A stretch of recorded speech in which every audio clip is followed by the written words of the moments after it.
this joint meeting of the Erdington and Perry Common Ward Forum, focusing on Perry Common this evening. So grateful for everyone taking time out of their busy evenings to join us.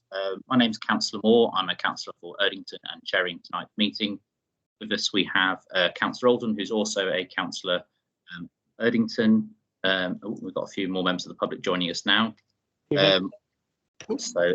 also have Leslie Bannister, who is the Community Governance Manager. That's your title, Leslie. So who will be supporting this evening with the technology and that. And then we also have Ray Goodwin from Spitfire Advice and Support Services. We've got Manpreet Johal, who's here for the Celebrating Communities Fund application we'll be considering shortly. And we've got a few members of the public with us as well. So I think I've covered everyone. Oh, we've got Carla Bell as well from Birmingham City Council joining us this evening. I think that covers that. Under apologies, I think we just know that obviously Councillor Bob Beecham, who is the councillor for Perry Common, sadly can't join us this evening. Bob has had to have surgery recently, which was delayed as a result of the coronavirus pandemic. I'm sure it's a story many of us are familiar with, sadly, for other people. So, but Bob is recovering well, but is unable to join us this evening. So, hence why we are covering in his place for the Perry Common section. So, but I'm sure on behalf of the Erdington and Perry Common joint ward forum, we want to put on record our thanks to Bob for his work so far and hope he has a speedy recovery. Yeah. Probably should do the next item, which is the notice of recording. That's just to make everyone present aware that this is a virtual online meeting which is being held in public, and a recording will be available for the public future record. The next bit I just want to add before we move on to the agenda is obviously because this is an online meeting, it's slightly easier to, slightly more difficult, sorry, to indicate how anyone may wish to speak. So if anyone particularly wants to speak on an agenda item from members of the public present, if you can raise your virtual hand, which hopefully, according to my screen anyways, the third icon at the top on the right, if you hover over the hand and face, you should be able to press the raise your hand option for those not familiar with Teams. So if you want to speak at any point, please indicate and I will call you in as soon as I can. That covers the kind of admin part. So if we now move on to item 3, which is the Commonwealth Games Celebrating Communities Fund. This is funding that's available for all wards in Birmingham, including Perry Common this evening, whereby community groups can make an application for some of the funding, which is part of the legacy aspect of the Games. And obviously we're considering the applications that have been made for Perry Common Award this evening. So Ray, shall I hand over to you at this point to talk a bit more about it? Thank you very much, Councillor Moore. So good evening, colleagues. We've invited Manpreet Johal from Court Farm School, who's going to spend a few minutes just talking about their application. There'll be a time for question and answers when Manpreet has presented his idea. And then I'll be asking Manpreet to leave the meeting, and then we can take a vote on the merits of the application. So Manpreet, would you like to just present your idea, please, or your application to the panel? Yeah, sure. Thanks so much for inviting me to that. Sorry, I'm just getting some feedback. Oh, that's better. Would it be possible to share my screen? I think I currently haven't got. Leslie, is that a possibility at all? Let me just check. I can enable you to do that. Bear with us, Manpreet. Sorry. Yeah, I've made you a presenter. Fantastic. So you should be able to share your screen now. That's amazing. Thank you very much. Okay.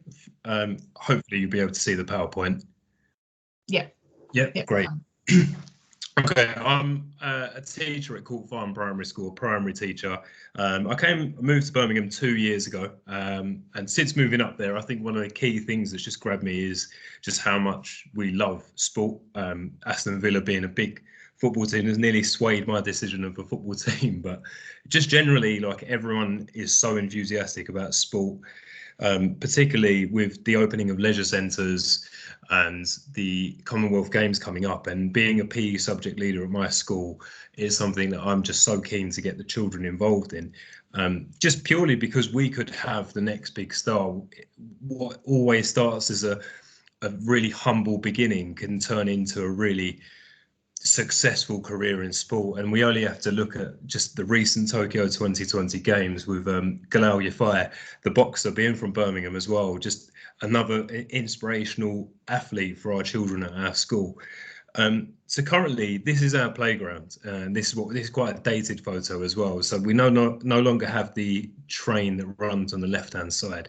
We have quite a small area for quite a close-knit community, and I feel that we could do something with the space that we have in the playground. So the reason also being is that looking at some of the research from Sport England, a report that they gathered about the sort of impact of COVID-19 and how it impacted the physical and mental health of children, the percentages that came in, the results that came in were alarming. So some of the things that I certainly noticed was that in the team sports aspect of physical activity, there's been a drop of 24% compared in a year in how many children actually participate in sports. So team sports is something that's hugely been impacted, as well as another, which is running, athletics and multi-sports. And we noticed that in our PE lessons as well. The children are not as fit as they were, they're not as positive as they were. So you can see the mental health impacts in that they're not as resilient as they were before. They need they need a lot of encouragement, a big push, and PE and sport can be one of the areas where we can really boost the self-esteem of children, not only in our school, but in our local area. We've also noticed from this report as well that children from Black and other ethnicities have had the biggest drop in taking part in physical activity. And again, in our school, we are very multicultural, and to see that impact our children, it's heartbreaking. It's something we just want to repair straight away. We want children to all be more physically active, focus on the government guidance of 60 active minutes a day. That's one of the key aspects we try and follow as much as we can. However, with a playground that's dated, we're starting to see not so much disinterest, but we feel like there's something that we could really do with that space by creating, maximising the space or making more use of the space. With what I came across was another Birmingham school who had, this is a before and after picture of what the playground looked like before and after their installation of a school sport MUGA, what that impact had on the children and how sort of animated those PE lessons became, simply by adding a running track of 2 lanes and a multi-sports use area in the middle. We feel that that's something we'd love to have at our school. We've followed all the guidance of the grant application. We've got people that have come in with quotes, and we feel like we're nearly there. So we want essentially to install this sports mover into our playground in the space I showed you earlier. And we feel, because we are part of the school sports partnership, this would be a great opportunity to boost the competitive element of sport again, bring in other schools to compete like we used to before COVID. We also feel like it would really inspire our PE lessons, having a state-of-the-art area, an outdoor classroom. Naturally, not only the children, but the teachers as well would just feel that little bit more engagement and motivation to teach, with a new area to have our classes participate on. We also feel this would be like a great area to achieve our active 60 minutes. We could be using that non-stop every day for break and lunch times, just encouraging the use of space, having on a rota system, making sure all children are included. And in the wider community, I feel, because of the way where Court Farm is situated, it's in such a central hub of a small community that we feel like it could really bring the parental involvement back into the school. And we feel that sport could be somewhere where we could hold mini Commonwealth Games and replicate the sports that are going to be at the Commonwealth Games on our very own track and our very own field. Thank you. So that is essentially what we'd like to do. We'd like to use the grant application to install a school mover into our school playground. Okay, thank you. Thank you. Thank you, Manfred. Does anybody have any questions? I can see a hand up. Councillor Oldham has a question. Do you want to ask a question? Yeah, cheers, thank you. And Manpreet, thank you very much for that presentation. And it's really good to see this bit, I think, because actually this is exactly the kind of thing we were hoping would come forward, something that was a permanent improvement rather than a one-off event where you sort of don't get that long-term benefit coming from it.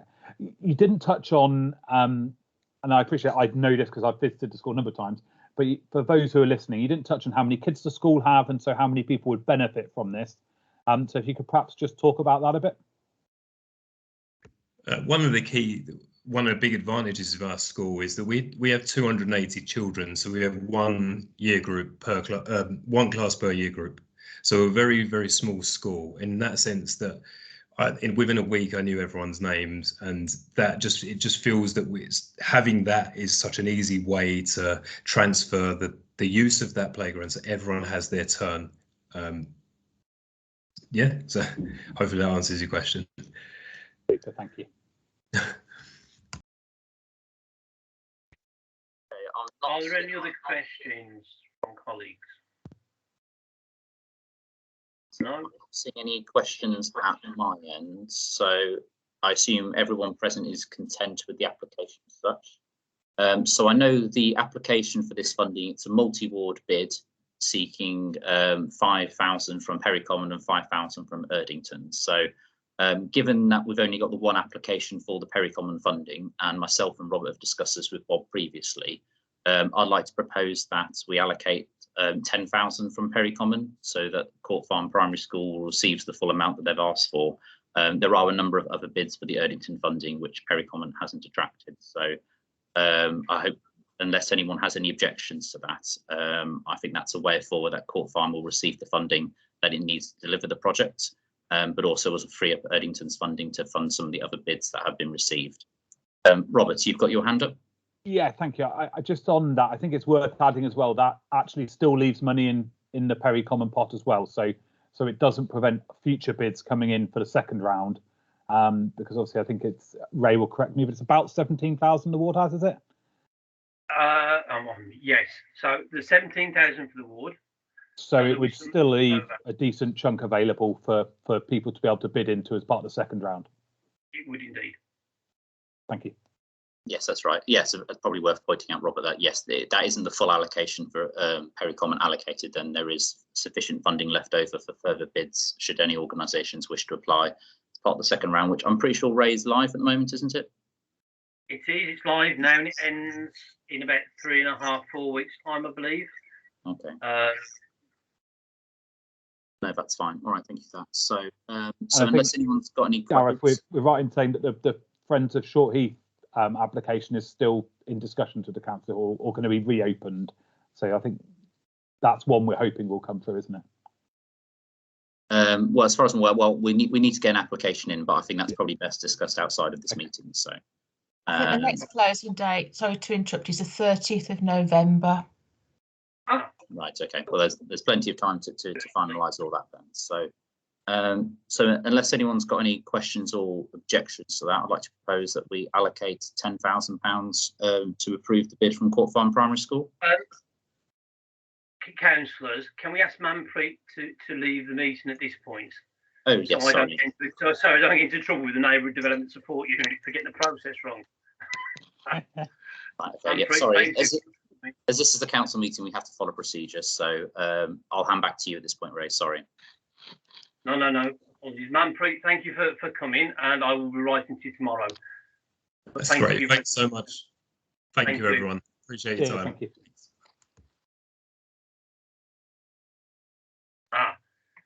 So I have two questions, and maybe Leslie can help with one. Firstly, how many people are on the meeting, Leslie? Because I can't see everyone. We've got we've got 3 residents that I know of, but I think we need 6. I think Councillor Alden's had a suggestion that we can also vote this at the Erdington meeting, because that can be a joint meeting of all the bids. Just before that, Leslie, you might be able to help on this. Obviously, we've got computers logged in, but for instance, Estelle might well have her family sitting with her, which means there's more than one resident in the even though there's only one screen, does that count? It did at Yes. Trinity. There was a family of 3 at Trinity. Estelle, is your whole family sitting I'm there? a family. I'm a family of 3. Okay, That makes 6. that Perfect. makes 6. Yeah, There we yeah. go. It was a procedure at Trinity. Thank you, Councillor Alden. Very helpful. Colleagues, can we have a show of hands in favour of the application or not? So firstly, can I have a show of hands in favour of the application, please? There's 3, 4, 5. Estelle's got her hand up too. So I 6. think that would be times 3. So Estelle's got her hands up times 3. Is that 4 or 3, Leslie? That's 3. 3. Stephen Hughes is 4. Councillor Auden is 5. Okay. Is anybody against the application? So we needed one more vote. So what I Did you suggested, count Councillor Moore? I didn't take Councillor Moore. Councillor Moore, are you in favour of the application? I did have my hand up raised, so that's I fine. do apologise. That's fine. In that case, confusing, but yeah, there was enough votes to pass that. So okay. So that means that the application is passed, and I will be writing to Manpreet tomorrow to notify him of that, and copying colleagues from the Neighbourhood Development Support Unit in as well. So thank you very much, everybody, for that. It's very, very helpful. That's my bit done, and if you all don't mind, I would dearly like to sit and stay and listen to the short field update as well. yes, that's fine. You're welcome to stay if you wish, Ray. That's not. Thank you very much.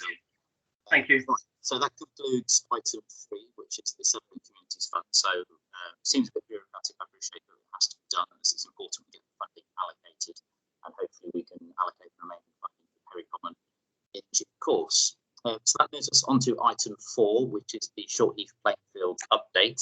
Obviously, this is a controversial issue that's affecting a number of wards in the Heath constituency. At this point, I should declare for the public record that I am a member of the planning committee, and as such, it is necessary for me to have an open mind in order to take part in decision making. So I should not be expressing any comments on this item. Leslie, can we make sure that it is properly recorded, please, for the minutes?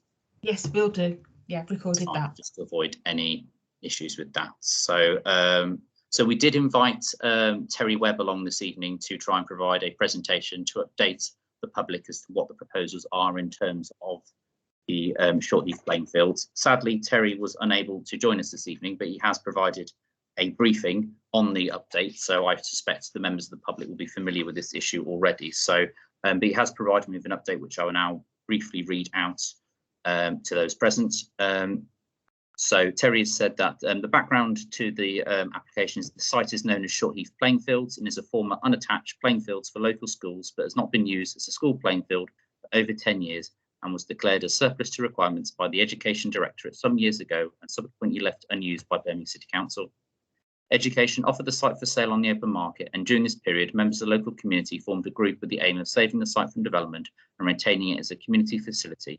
The group is known formally as the Short Heath Fields Trust. After the site was withdrawn from open market sale, Education offered the site for appropriation by housing to be utilised as a housing development site.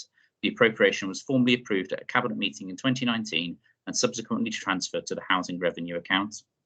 The housing development team from Birmingham Municipal Trust began work on possible designs for providing homes on the site with the aim of approximate mix of 50% social and 50% open market sale homes. The Short Heath Fields Trust made representation to Councillor Ward and other elected members with a desire to see the entire site retained as public space and produced an extensive document outlining these proposals. BCC is not in a position to either retain the land for public use, nor in a position to finance the works necessary to deliver the site as a public facility, nor to maintain any facilities on the site. BMHT began investigating possibilities for housing delivery on the site, and an initial proposal of circa 88 new homes was produced. This was discussed with Councillor Ward and the Short Heath Fields Trust as a joint meeting, during which it was agreed that BMHT would look at reducing the number of homes on site and retaining some form of open space, or rather within the site, as well as some associated works in the adjacent Bleak Hill Park. Various options have been explored for financial viability and resulted in the current proposal of 66 homes. It must be stated, however, that the design layout of homes, facilities within and adjacent to the site have not yet been undertaken. At a meeting on the 20th of August 2021, on the site between Councillor Ward, Jack Dromey MP, the Short Heath Fields Trust and members of the local community, the option of approximately 66 homes and some open space was proposed, with Councillor Ward presenting 2 options for the site. BCC either delivers a financially viable housing scheme or the site be offered for sale on the open market. BMHT are currently working with colleagues with leisure, parks and planning to set out initial parameters for housing facilities and sites, and adjacent to the site, no designs have yet been produced, so there are no sketches or suggestions that can be shared at this stage with either elected members or the community. Once an initial design proposal has been produced, extensive consultation with local elected members, the Short Heath Fields Trust and the community will be undertaken prior to any final design and associated works being undertaken before any formal planning application being submitted. The officer dealing with the site for BMHT is Terry Webb. Due to commitments, none of the officers from BMHT who have knowledge of this site and proposals are available to attend the ward meeting this evening. But Terry has said that he was willing to take any questions or comments that members of the public may have and will consider those as part of the process. So I'm mindful we do have members of the public this evening. So Leslie, if we can make sure any comments as part of the discussion is obviously fully recorded as always, and if we can share those with Terry once this meeting is concluded so that he can consider and respond in due course. Yeah, so that's the briefing. I'm pretty sure most members of the public present as well, particularly I see we've got Stephen here this evening and Estelle from Short Heath Plainfields Trust. And I know we've got other campaigners such as Rachel here as well this evening. So Stephen, do you want to say anything at this point? Because I know you've been particularly vocal in leading the opposition to the proposals. Small understatement there. Thank you, Gareth. So, as was said by Terry, we have been in negotiations with the council, and at the meeting that took place on the 20th of August, the response from the public was very poor. In response to the proposal that they put forward, saying that there was far too many houses still. We have since done a survey, which we've carried out, which has actually shown that there are even more people against even a 50-50 proposal. They are looking for, ideally, to save the entire site, or to have brownfield sites built on first, which is something that we have advocated from the very beginning anyway. We understand the need for social housing. The point we're at the moment is we are still in negotiations, so we are told, with the council to try and find a compromise. Unless it gets an awful lot closer to 50-50, I can't see the community accepting it. We did talk to our community about it before the public meeting with Ian Ward and Jack Dromey and Penny Holbrook and the housing officers that was there. And we're in the position at the moment where we are trying to restart negotiations to try and secure a better deal for the community, because this particular offer is extremely poor. There's concern. The biggest concern seems to be for the bit of green space that they have offered, creating a bit of a crime hotspot because it's so narrow. It backs onto some houses, and there are drawings which I can actually show you if, but they're what they showed at the public meeting. So I don't know what Terry Webb's on about there not being any drawings available, because there are. They basically took a row of houses off the playing fields and left a green strip, which is what we was talking about as half and half housing was a green corridor. But we was talking about a substantial green corridor that gave the opportunity to put a football field on there and to create sport again in a place where it can be watched over by the community and looked after by the community. That as for their proposals for Bleak Hill Park to put the football pitches back in at the bottom of Bleak Hill Park by the Short Heath Road entrance, I have extreme concerns about that, because that's where they used to be before, and there was community changing rooms there that got absolutely destroyed and was ended up being knocked down, and the same thing will happen again because there's nothing overlooking that area. It's extremely unsecure. We've also been trying to work with them regards the park to try and improve the park as well. So that's it from our point of view and the community's point of view.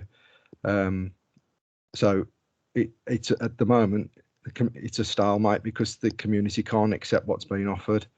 So I don't know if Estelle wants to elaborate a little bit more. Yeah, sure. I was going to bring in Estelle next, so because I know obviously she's been working with you on this. So is there anything further you want to add at this stage, Estelle? I think it's actually really, really sad that we've just all voted on putting sports facilities in a local school so that the kids do have a way of playing sports when there's a playing field just down the road.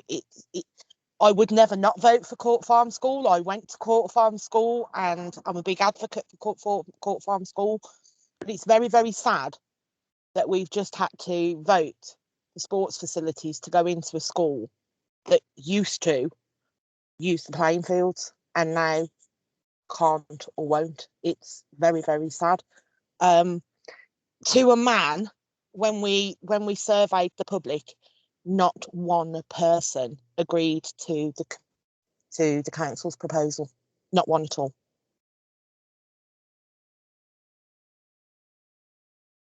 Okay, thank you for that, Estelle. So appreciate that. I think just to clarify for the benefit, the proposals for Court Farm was a multi-use games area, which whilst a sporting facility is slightly different to a playing field. So, but I think the concerns are noted. So I see that Robert has raised his hand at this point. So Robert, would you like to? Yeah, comment? Thank you. And I think first of all, just put on record our thanks to Steve and Estelle and the work they've all been doing on the Friends of Short Heath to help try and fight the plans of the council to build on the playing fields, because it's incredibly disappointing. It's incredibly disappointing for the attempts to build on it for a number of reasons. Firstly, because anyone locally knows that you haven't been able to book that site for years because the council treated it as part of Bleak Hill Rec. They treated it as part of the park, and it isn't half starting to look like the council were conning residents, because there they were letting it be treated as part of the park, letting residents use it. I know Rachel, who's sitting here, her children have played on there. You know, residents used that as if it was a park and thought there was no risk. And then the council have turned around and gone, it hasn't been used as a playing field for all these years, even though you couldn't even book it because the council wouldn't let you book it. So we're going to build on it. So I think that's disingenuous. As Steve touched on, there are plans in existence. They were circulated at the public meetings. So it's surprising to hear the council now say there isn't plans that they're willing to let the public see. Hopefully that means there's going to be a Damascus conversion at the last moment and they're going to suddenly not build on it. But I think an answer as to why they produced plans 3 weeks ago, but they won't let the meeting see them now in a council ward meeting is concerning. It's concerning because we all know there's a risk of flooding on that site at the bottom of the site. It floods when the weather's really bad. That is not a good place to be building houses, and that's one of the reasons, of course, why the scrutiny committee called in this decision when the council first looked at it and they transferred the land to the housing department. And it's a real shame that when the cross-party scrutiny committee voted to call it in, the council cabinet ignored that. That's very concerning as well. So I think it's one of these things where we're certainly going to be having to have this on an agenda again in the future when the plans do finally become published, so that residents can have a proper say on what's actually being proposed by the council here. And just thank everyone who's been working. I know Steve and Estelle, I know Rachel's been working with them as well, and do all we can to help make sure residents are able to comment and have their say heard when the council finally do make public for consultation their proposals for the site. Thank you, Robert. And yes, certainly I think it would be beneficial for there to be further consultation and meetings, particularly as part of the planning process, so which I will also have to keep an open mind through. So, Stephen, I see you've raised your hand, and Estelle as well. So, Stephen, do you want to go first? Sorry. So, thank you, Robert, for what you said, kind words. We started fighting, as you know, probably about the same time, you and I, and we've come at it from different angles. I think that the trouble is now that the playing fields aren't playing fields anymore. They haven't been playing fields for a long time, but they are a park. And parks can provide a lot more than just a bit of green space to walk on. There's people walking their dogs there. I went down personally and cut the grass. Not supposed to, but I did. And we had a fun day down there, which I know Rachel came along to. And we had community taking part and being back on them fields and doing things what should be done in a park. And we want to encourage that more and more and more. And what I don't understand is the council keeps saying that they get, if they don't build 66 houses, they're not going to make any money. Well, I'm good at maths. I'm not brilliant, but I'm okay at maths, and I can work out that a house that costs £220,000, you don't need to build too many of them to make £2.8 million, which is what they spent for the land and the building materials. So I'm sorry, but there should be a 50-50 minimum requirement for that land, and the community are saying they don't even want that. They want it to be a green space. What my question is what can we do going forward that can change this perspective? I as I see it, we're fighting like nobody has ever been able to before, and we're banging our heads against brick walls all the time. And my question is, what can we do to make a difference? What can we do to make this change? Because something's got to give. You've got a community standing there going, no, we don't want this, and then a council saying, well, it's got to be housing, and then they threaten with selling it to private development. And I'm sorry, but as far as I'm concerned, sell it to private development, and Short Teeth will stand up and fight against them, and we'll probably have a better chance against them because they won't have as much money as the Birmingham City Council for their solicitors. So whatever happens going forward, we're not going anywhere. I just wanted to make that point clear. But I would be interested to know, maybe from Robert, how he feels we could move forward. Yeah, sure, Stephen. I'm sure Robert will be in a better position to answer that shortly. So I see that Estelle's got a hand up, so I just want to bring Estelle in first. I just a very quick one. I sat through an awful lot of the minutes of various council meetings a while back, and one of them was Whitton Lodge with the Wiley Birch allotments. Now, the Wiley Birch allotment land was a lot more financially than our playing fields, and yet there are houses going on the Wiley Birch allotments. There's not 66 of them. So I don't understand where the council have, one, done their math, because if they can make it work there, they can make it work here, especially given that the cost of the land was so much less. Okay, thank you for that, Estelle. I can't see anybody else's hand up, so I'm going to bring Robert back in at this point. Thank you, Chairman. So if I take those questions in reverse order, perhaps. So that last point, Estelle, where you talked about the value of the land, I think it's important to explain to anyone who's listening who hasn't followed it as closely as you and Steve has, that the way the council did this, they transferred it from one department in the council to another department. What that does, it meant that the money for purchasing the land came from the HRA account. That's the housing revenue account. That's effectively the collection of all the rents that the council does over the years. And that money was transferred from the HRA account, which is ring fenced to go on housing improvements, into the general fund to pay the leisure department for the land. So the first thing to make clear is that although the council say they need to make X amount of money because they need to sell a certain number of properties, the council hasn't actually spent a single penny on buying this land.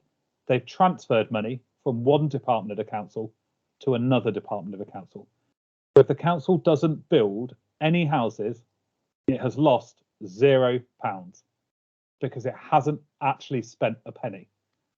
So at the moment, the only cost to the council would be the cost of submitting a planning application and getting it drawn up. So if the council listen to the community and don't build any houses on the site and don't try and submit a planning application, they won't have lost any money because they haven't got to spend any money. So I think that's the first thing, just to make really clear. And that's where some of the problem comes in, because actually the council are effectively making up numbers when they say they have to sell a certain amount, because it's wood and dollars, it's money passed from one department to the other. There isn't actually any cost to the council from that process. So the other bit, which obviously Steve, you touched on about what can be done. So I mean, there's two ways really from where we are. Obviously, if the council submit a planning application, then our hope is that we can actually win at planning. And obviously, the chairman won't be able to comment on this because he's a member of the planning committee. But you know, I'll be standing there with the local community. I'm sure Rachel will be standing there with the local community as well to help you guys fight that planning application, and to hopefully try and get the planning committee to make sense, hear the cases of local residents, hear the justification for keeping that parkland, and hopefully they won't get permission. If they don't get permission, then they can't go ahead and build it. That's the end of. They won't be able to sell it because realistically, no developer's going to want to buy a piece of land that's had planning permission refused, because obviously there's no value in that term. The other aspect is getting the council to change their mind. And obviously you guys have been doing a lot of work on that as well. And as you mentioned, we've sort of taken a two-prong approach so far, yourself and I, where I've been sort of doing it through the council committees and you've been doing it through the local community to try and get the council to change their mind. And you know, there is a number of ways the councils might change their mind. They might just listen to sense finally and realise that you guys have a really good plan of how the site could be used, so remain open to people and the usage maximised. Or obviously the other way is actually there's a change in administration for whatever reason, whether that's because of an internal change within the Labour Party or an external change because of the election results next year and the different parties running the council.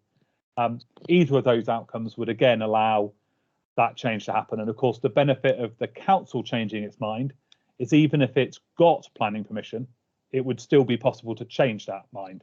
If the council, even if it got awarded planning permission, that doesn't mean you have to build it. So again, after the planning process is finished, the council could still change its mind, and that would allow those fields to remain what they should be for the local community. Okay, thank you for that, Robert. I see we've got a hand up from David Owen. David. Evening all. Just a quick question for me though, because I don't understand how the Section 77's been allowed to slip away. Those who don't know on the call, I've done a lot of work at neighbouring fields in Erdington Wood, Spring Lane playing fields, where we were in a very similar position to you guys 6 years ago, as you know, Steve. And I'm just hoping either Robert or one of the councillors on the call could explain how that Section 77 has been allowed to almost be just disregarded. Yeah, I can come in on that, Guy, if you want, because I was involved in that Yes, in terms of lobbying both the council and the government about that. So what the council did was, before the government was asked for its permission, they did a self-assessment to say that fields hadn't been used for over a decade, which means they no longer need government permission.